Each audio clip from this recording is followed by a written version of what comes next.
It's another beautiful day in sunny Los Angeles, sweating in my house. And this is another homemade iced oat milk matcha. And it's really, really good. I've been drinking a lot of matcha lately. And it's good. I like it.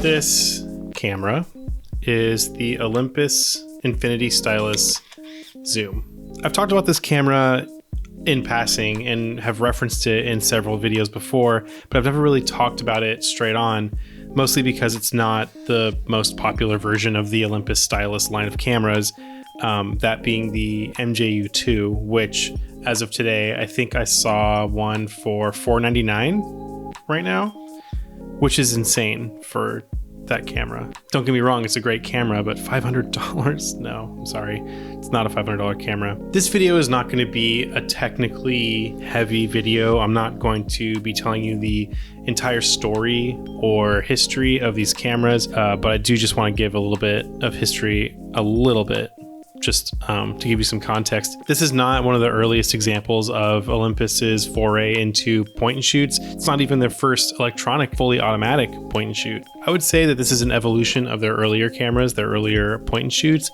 namely the XA, which I have talked about on this channel quite a bit. They have very similar designs that we'll get into in a second. With this camera, the Infinity Stylus Zoom, this specific camera belonged to my mom.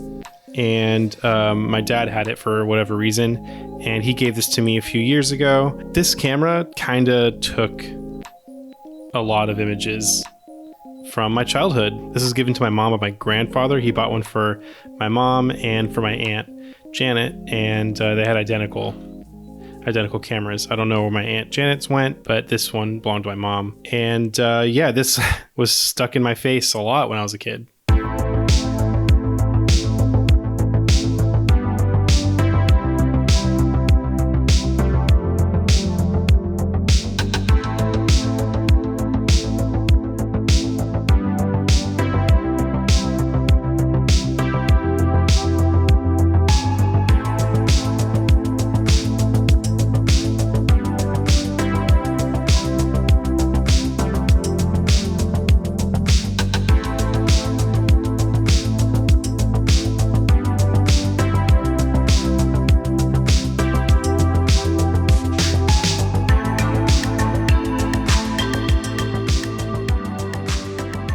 Having received this camera so many years later is kind of cool.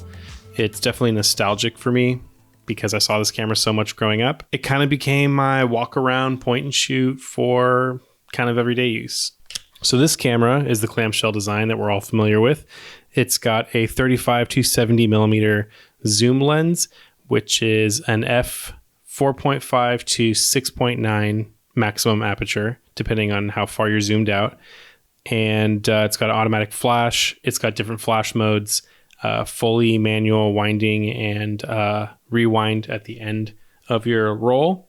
DX coded, so you can use DX coded film from ISO 50 all the way up to 3200, which is pretty cool. And it even has an accessory that you can get that is an infrared remote, so you can trigger remotely for like selfies or group photos and stuff like that, which is actually pretty cool.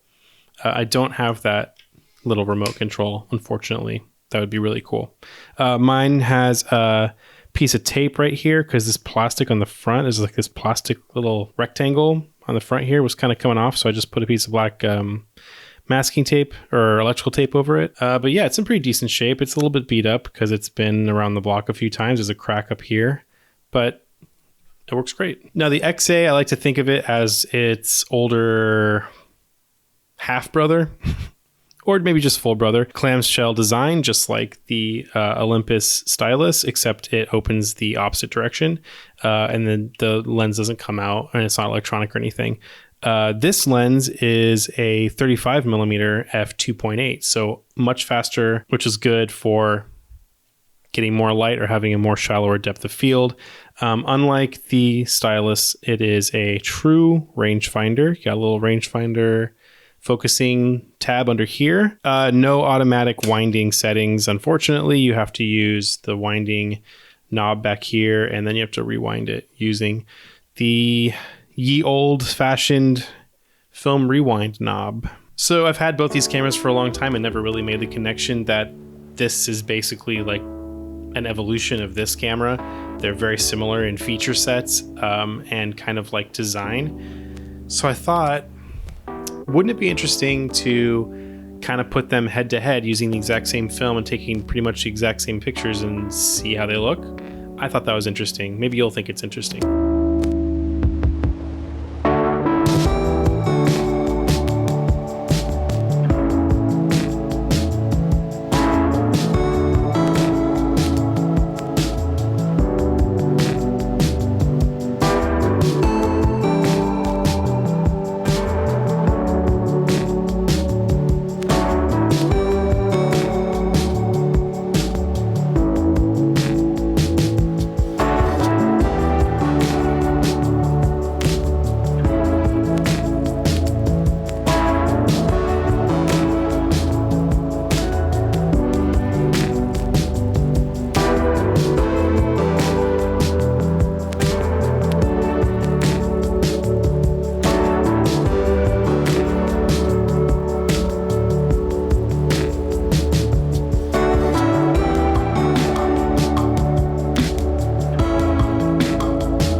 Eagle-eyed among you will have noticed right away that the Infinity Stylus is a little bit soft compared to the XA.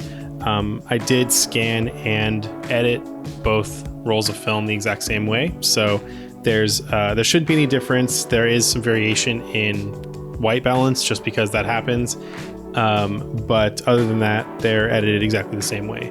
You'll notice on some images there are light streaks or light leaks, and that's definitely the Infinity Stylus. There's some kind of light leak that I haven't been able to track down. I thought it might have been the film window on the back, but that isn't the case, I don't think. I'm pretty sure it's the back. As far as the flashes go, I think it's a toss-up. I do think I might like the flash on the Infinity Stylus a little bit better. I think it senses the scene better and is able to kind of make a more even flash. The XA with the A16, which I currently have here, it does a really good job on full, but with these images I had them set to one of the other settings, which kind of takes into account whatever ISO you're shooting and then gives you a specific output based on that, and I just think I didn't pick a good setting. So I think when it comes to this flash, it's best to use it at full power and then just know where you're standing. So I think these cameras are both really cool. I think Olympus has a very long and kind of incredible history when it comes to designing cameras. Both of these were very popular. Obviously the XA, super popular. The later MJU series, or the earlier ones, are incredibly popular and very, very expensive now. So that's kind of a testament to their design and a testament to the longevity of, how well these cameras work. This was my everyday point and shoot, but you guys kind of know if you've been watching my channel that the XA is now my real everyday walk around point and shoot that I always have on me. And that's mostly because I don't want to break this camera because it has more meaning to me than just being a camera. This was my mom's camera when I was growing up, and I'd really hate for something to happen to it. I'd hate to lose it or break it. So this lives at home. I do take it out sometimes if I'm not going far or, if I'm going to be doing something specific. But for everything else, I'm using the XA. One day I might own an MJU, like an MJU2 or something with that 2.8 lens, but I highly doubt it will be anytime soon because they're way too expensive for what they are. I'm going to stick with the XA because this hasn't done me wrong.